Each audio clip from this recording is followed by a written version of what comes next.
Salam. Praktik baik toleransi telah banyak dilakukan di masyarakat Indonesia. Berikut adalah 3 cerita menarik tentang upaya membangun jembatan dan budaya damai antar umat yang berbeda. Jika Anda mengunjungi kota Bandung, ada salah satu kawasan yang kemudian dikenal sebagai Jalur Bhinneka. Jalur ini menandai satu kawasan di mana beberapa rumah ibadah berbagai agama terletak berdekatan. Tidak hanya berdekatan, antar pemeluk agama di kawasan tersebut juga mengembangkan tradisi saling menghormati antar pemeluk agama.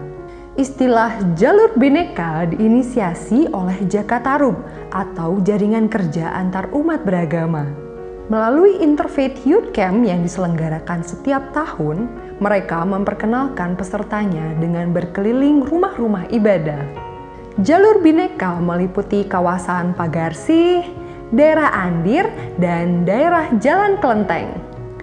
Di jalur ini terdapat Masjid An-Nasir, Taukuan Sinar Mulia atau Tao, Makin Kong Miao Kong Hucu, Vihara Dharma Ramsi, Asram Sarasvati, Vihara Satya Budi, Masjid Nurul Hidayah, Gereja Isa Al-Masih, Gereja Santo Mikael, Vihara Tanda Bakti, GKI Kebon Jati, dan Gereja Kristen Pasundan. Bagi mereka, toleransi bukan hanya teori di sekolah-sekolah, namun juga interaksi nyata dengan kelompok yang berbeda. Pengalaman perjumpaan dengan perbedaan menjadi penting. Toleransi antar umat beragama juga terjalin dalam praktik nyata di kawasan ini. Pada saat Natal, kelompok Muslim mendatangi komunitas Kristen dan Katolik untuk mengucapkan Selamat Natal dan membagikan bunga. Pada bulan puasa, kelompok Kristen juga terlibat untuk menyelenggarakan buka bersama dan sahur bersama lintas agama. Terkadang acara buka puasa tersebut diselenggarakan di gereja. Ada satu contoh menarik, di mana pengurus salah satu masjid membagikan angket kepada warga non-muslim di sekitarnya, yang antara lain menanyakan apakah suara azan dari masjid mereka mengganggu atau tidak. Ada satu hal yang unik, jadi dari pihak masjid di dekat rumah saya itu ada angket, mereka ngasih selebaran ke warga non-muslim, menanyakan apakah suara azan mengganggu atau tidak. Ini adalah bentuk penghormatan konkret dari pihak muslim kepada warga non-muslim. Hingga kini, Jalur Bhinneka ini menjadi wisata religi gratis yang difasilitasi oleh Jakatarum. Tak jauh dari Kebun Raya Bogor, ada sebuah pulau kecil di tengah aliran Sungai Ciliwung. Namanya adalah Pulau Gelis. Di kawasan ini berdiri kelenteng tertua di kota Bogor yang dibangun tahun 1703. Di dalam kelenteng tersebut, tepat di belakang altar, terdapat musola lengkap dengan sarung, sejadah, dan mukena yang digunakan untuk sholat para peziarah dan pekerja yang beragama Islam. Ini karena di dalam kelenteng itu pula terdapat makam Mbah Imam dan petilasan Prabu Surya Kencana yang diyakini sebagai penyebar agama Islam di masa lampau.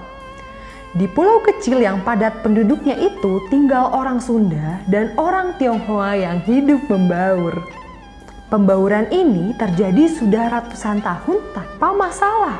Bahkan salah satu penjaga kelenteng juga warga Muslim. Ketika Ramadan, warga kelenteng secara rutin menyiapkan makanan untuk buka puasa warga sekitar. Bahkan kelenteng itu sendiri secara rutin mengadakan acara Maulid Nabi yang dihadiri warga Muslim sekitarnya. Cerita menarik lain datang dari SMP Kristen Yahya dan SMP Muhammadiyah 8 Bandung.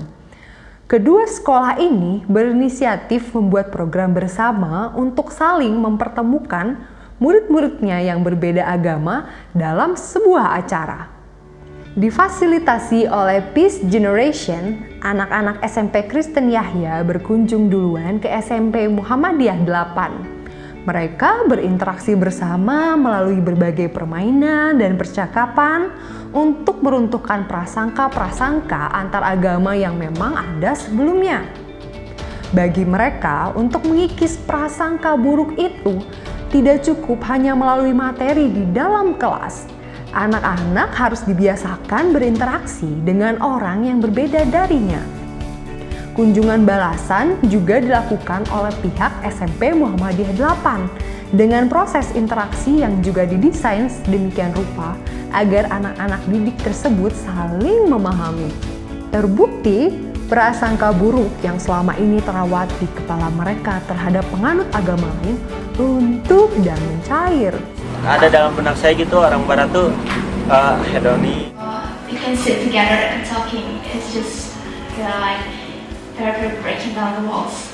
Thank you. Bahkan diakui, di antara mereka masih ada yang membangun pertemanan pasca program. Program seperti ini menjadi jawaban terhadap kurikulum yang saat ini dianggap masih kaku dalam menanamkan nilai-nilai perdamaian kepada murid-muridnya. Demikianlah 3 cerita yang bisa menjadi pembelajaran praktik toleransi di kalangan masyarakat kita.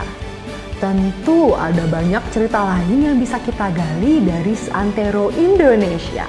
Mengingat kita adalah bangsa yang santun dan toleran.